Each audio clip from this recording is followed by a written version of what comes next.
मैं देख रही हूँ कि हर ट्राली वाले को जाके तुसी दवाइयां दे रहे हो। कित्थों आए हो तुसी ते की सेवा तुसी जड़ी निभा रहे हो? जी असी श्री गुरु रामदास सेवा सोसाइटी नवां शहर तो ते श्री गुरु रामदास सेवा सोसाइटी नवां शहर तो आपां असी दवाइयां दा ते कंबलों की सेवा लैके आए सीगे।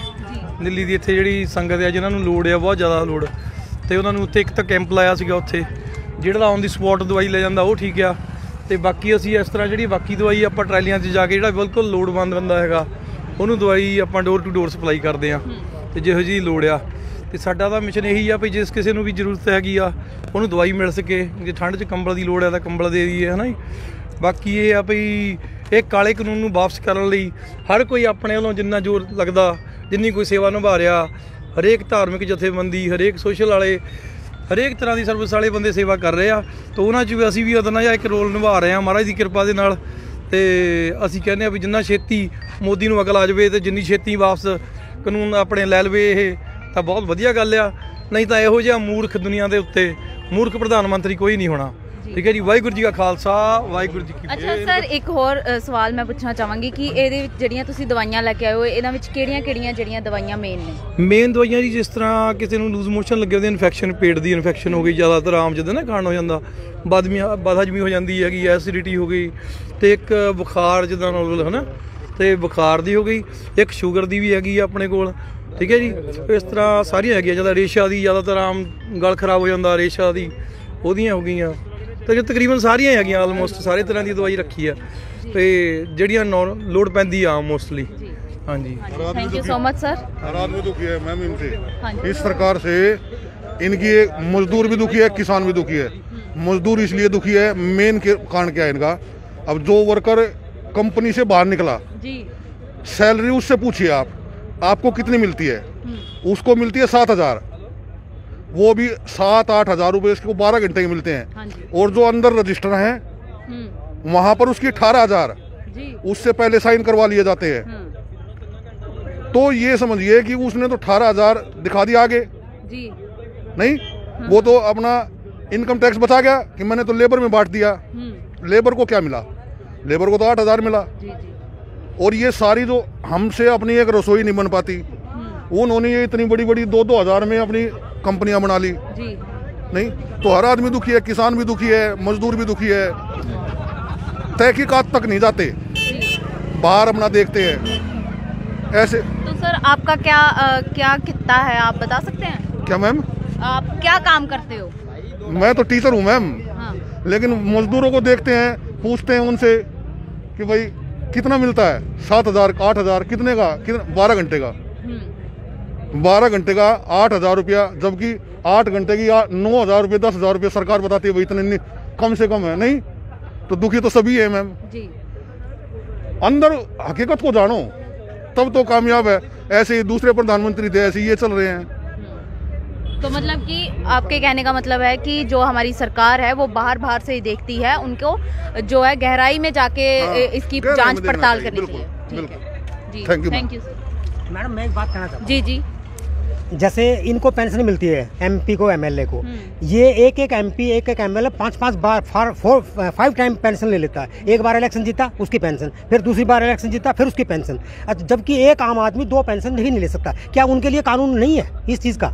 ये लोग अपने लिए तो पूरा बेनिफिट अभी इन्होंने 800,000 करोड़ रुपए लगा करके संसद को तोड़ कर दोबारा बनाने की तैयारी कर रहे हैं। एक आदमी के पास रोटी नहीं खाने के लिए सारा ऑल इंडिया इन्होंने कॉन्ट्रैक्ट बेसिस पे कर दिया। क्या इस पार्लियामेंट को कॉन्ट्रैक्ट बेसिस पे कर सकते हैं? ये उसको भी कर दे पार्लियामेंट को भी कॉन्ट्रैक्ट बेसिस पे। तो इनको तो सिर्फ अपना पेट भरने से मतलब है। इन्होंने अपने लिए पूरी सारी सुविधाएं इनके पास चाहे वो एमपी किसान से बना हो चाहे वो किसी भी जाति से हो किसी धर्म से। और रही बात इनकी जो किसानों का आंदोलन है यदि जितने भी एमपी उससे बन के हैं किसान कैटेगरी से हैं क्या वो इस्तीफा दे देंगे? नहीं देंगे क्योंकि उन्हें तो अपनी कुर्सी प्यारी है। वो तो सिर्फ ये चाहते हैं कि ये लोग अपना ऐसे भटकते रहें। एक भी आदमी ऐसा नहीं है कि जो इस्तीफा देने के लिए तैयार है। वरना जितने मंत्री हैं और जितने एमपी हैं जितने एमएलए हैं वो यदि अपनी स्टेट में जाकर के इस्तीफा दे दें तो वो सरकार गिर सकती है। ऐसा कुछ नहीं है। अच्छा दूसरी बात अब ये चौटाला ये किसान नेता कहता है अपने आपको इसने अब तक ना एक बार भी इसने ये नहीं कहा कि मैं इस्तीफा दूंगा वरना आज खट्टर की सरकार एक दिन में गिर जाएगी। इन लोगों को तो सिर्फ अपने इससे फायदा अपना बेनिफिट देखना किसी के बारे में कुछ सोचना ही नहीं है बस। Thank you madam. तो सर आप मतलब किसानों के इस आंदोलन में शामिल होने आए हैं? नहीं, मैं तो इसी गांव का रहने वाला हूँ और किसानों के साथ हम तो, हमें क्या दिक्कत है, क्योंकि ये लोग जो है ना कितने आराम से और प्यार से अपनी सूझबूझ से और ईमानदारी के साथ अपने आंदोलन को चला रहे हैं। इन्होंने आज तक है ना अभी तक किसी का कुछ नहीं बिगाड़ा है, बल्कि हमारे गाँव के जितने भी लोग हैं, ज़्यादातर किराएदार जो गरीब आदमी हैं, वो शाम का, दोपहर का, सुबह का खाना, सुबह का नाश्ता यहाँ करके जाते हैं। इन लोगों ने पूरी सहायता कर रखी है। इनके पास कोई भगवान की ज़्यादा कोई कमी नहीं है, परंतु कमी है तो सिर्फ ये हमारे मोदी साहब की कमी है, इनकी अपनी तरफ से कोई कमी नहीं है।